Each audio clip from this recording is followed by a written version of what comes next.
All right, there we go. Can you guys hear me okay over the AC? Yeah. All right. Okay, I just wanted to share today, mostly for maybe the new people or the people who haven't studied, just to kind of break it down and kind of in between, because I know, there are a lot of scholars in the house that run on a very advanced level, and a lot of this stuff is just so common and normal for them that they don't really maybe think about how it was back when they were first learning. And I feel like when I was here as a kid, a lot of the stuff went right over my head, and I feel like I really wanted to understand. I just couldn't grasp it. The concepts were just so robust, and there was so much to it. So I felt like maybe I should come in and just kind of break things down a little bit for the people who don't know or haven't studied it, just to kind of make it more simple and plain for the ones that maybe don't understand all the more complex issues. So first, I wanted to talk about all the holidays we got coming up. I know we already know that. Like April 1st, we got Passover. April 5th is what some call Easter. Other people Resurrection Sunday. April 12th was what they call Orthodox Easter. And on Passover, April 1st is what the children of Israel would celebrate as the Feast of Unleavened Bread. That's what they would celebrate. And it's to represent when they were delivered out of Egypt. And whereas Easter is really more of like a Roman holiday, and it's actually mentioned in the Bible. If you want to turn to Acts 12, it's actually mentioned in the Bible. And we have it here. Acts 12, starting in verse 1. Now about that time, Herod the king stretched forth his hands to vex certain of the church, and he killed James, the brother of John, with the sword. And because he saw it pleased the Jews, he proceeded further to take Peter also. Then were the days of unleavened bread. And when he had apprehended him, he put him in prison, and delivered him to 4 quaternions of soldiers to keep him, intending after Easter to bring him forth to the people. Peter therefore was kept in prison, but prayer was made without ceasing of the church unto God for him. So that's the one time that the Bible actually mentions the word Easter. And it was actually not a custom that the children of Israel really celebrated. They were more interested in Passover and the Feast of Unleavened Bread, whereas King Herod was the one who was kind of, celebrating that and seen it as more of a holiday to him. And the interesting thing about that is that King Herod wasn't really that great of a guy. He was actually, right there we just read, he was trying to vex the church. And King Herod was not a follower of Jesus. In fact, he tried to kill Jesus when he was first born. He massacred the innocents and ordered all male children 2 and under to be murdered because he thought he would be a threat to his kingdom. And he had John the Baptist beheaded. He killed James with the sword, like we just read. He was about to execute Peter right there until he got set free by an angel of the Lord. Thankfully, the saints got together and were praying, and he was actually loosed. His shackles came off, and he was allowed to escape that. But even though Herod was the king at that time, it was the Romans that really had power and control. And, as we read, we realize that King Herod was there kind of just not really as the place of a king, because it was the Romans that he answered to. They were the ones that were in charge, and he could not step on their toes. In fact, if he would have came out and said anything wrong about Caesar, he would have been gone the next day. He did not have any type of power as a typical king would. Anyway, back then Romans were polytheistic and served many false gods and celebrated all kinds of pagan traditions. In fact, the holiday back then, they would have probably used it under a different name, Ishtar. And Ishtar translated in English is Easter. That's where the word Easter comes from. And Ishtar was basically a sex goddess. And that's where the Easter bunny and the eggs come from, because they symbolize fertility. And they had a tradition going all the way back to Babylon is where that comes from. And actually, it's the Babylon with the Tower of Babel, if you go all the way back. That's how far back that tradition went. And those people, spoiler alert if you haven't read that yet, they were not followers of God. In fact, they were just about the opposite. They openly rebelled against God, and God was not happy with them, and he actually took action against them. So if you haven't read about the Tower of Babel, I would encourage you to check it out. It is a very interesting story. And God got a hold of them, and he went in there and stopped them himself. You know, that's if you haven't read about that, that's something that's really, really cool to check out. So now let's go to Colossians 2.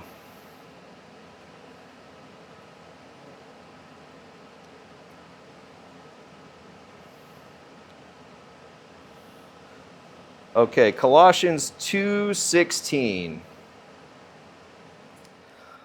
Let no man therefore judge you in meat or in drink or in respect of any holy day or of the new moon or of the Sabbath days. Now, the reason why I'm pointing this out is because I'm not here to judge anybody. It's not my place to judge. I'm not good enough to judge, even if I wanted to.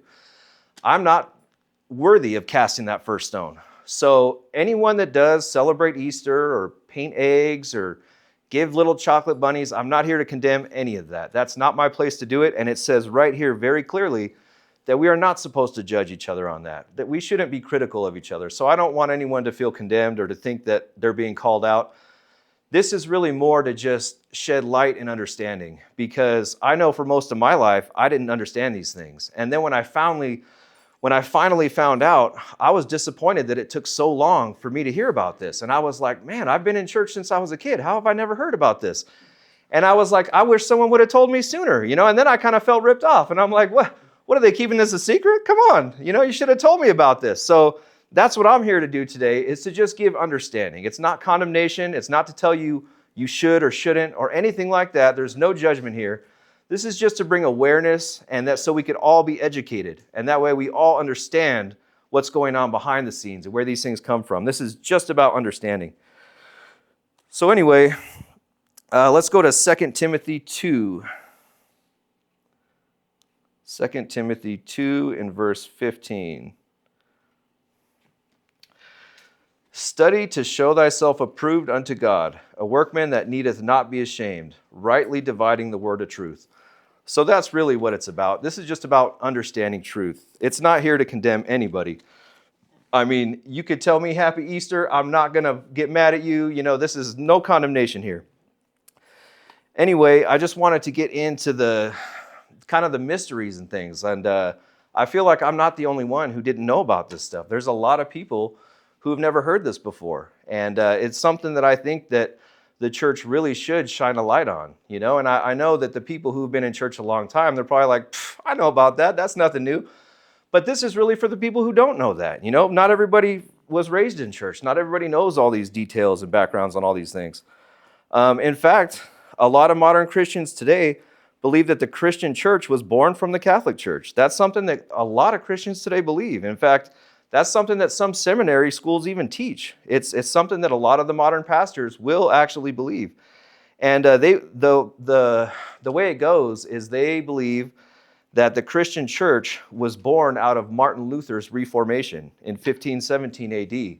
When he did his 95 Thesis, he was a Catholic priest, and then he read the Bible and realized, hey, we're doing it wrong, guys. So he kind of turned against them, and he kind of broke off and did his own thing.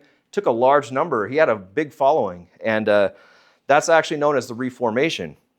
And anyway, some people kind of confuse that and think that's where all of the Christian church came from. That's actually not true. That's where the Lutheran Church started. That is the beginning of the Lutheran Church. That's also the beginning of the Protestants. That's where they started. That's where the word Protestant comes from. They were protesting against what they didn't like. When they read the Bible, they seen that there were some errors there. And anyway, Martin Luther does deserve credit. I do respect that man. He did do some good. But anyway, it was not the beginning of the Christian church. Christianity was around before the Catholic Church even existed. For example, some people will even go back further than that and say that it started with Constantine, which was kind of the beginning of the Catholic Church. And Constantine was somewhere between the 40th and the 60th Roman emperor. It's not exactly clear, but they say, somewhere between 40th and 60th Roman emperors before him. Some critics claim the Catholic Church started as early as 75 AD, which I don't know. I feel like if we're going to be generous and let's just go ahead and give them that. I might argue against that and say, Constantine wasn't around at that point. That's before Constantine. But I've heard some people that are pro-Catholic, they will actually credit it going all the way back to 75 AD, which is the first time the term Catholic was allegedly mentioned by a guy named Ignatius. And anyway, some other people say that was 110 AD. Some will say 75 AD. It's not clear exactly, but he wrote a letter to the Sumerians, and allegedly the word Catholic was in there. So they try to say it goes back that far, even though it's widely believed Constantine was the one who started that. But anyway, still, that's not the beginning of the Christian church. Others will say that it's the beginning was at the Edict of Milan in 313 AD because they legalized Christianity and ended persecution. But if you kind of look at the statement right there, it kind of proves itself wrong. Because if you're saying that Christianity started that day, how could you end persecution against Christianity? That kind of proves that it was already happening. How could you persecute a people that didn't exist yet? So that if you really look at the details there, it's giving you a clue that it actually goes back farther than that. Some other people will say that Peter was the beginning of it, and he was the first bishop or pope. But that is not true. Peter actually translates to pebble. Some people say that that's the rock that Jesus wanted to build his church on, but that's not the case. If you really look at the translation, it's pebble. And we could go to, another thing they talk about with the popes is they claim temporal power and apostolic succession based off of Peter. But we could actually prove, if we look at the scriptures, that was not the case. Let's go to Matthew 16.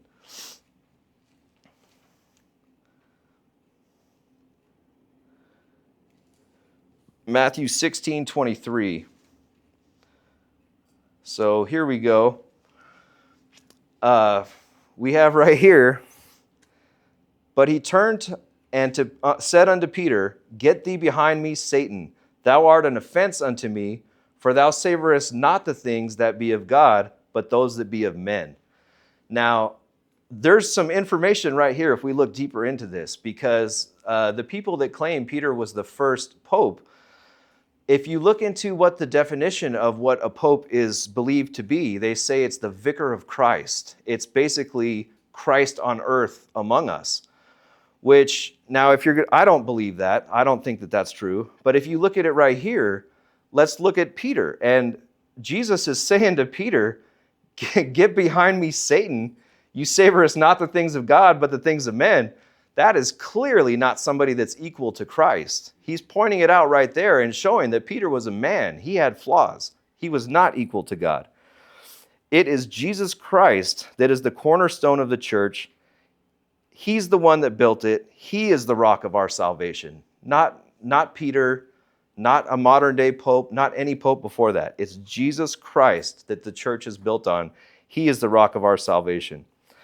If we want to see more evidence of that, we could go back to, we could go to Acts 11. There's more evidence that the Christian church goes back farther than what the Catholics could ever claim to be. Let's go to Acts 11:25.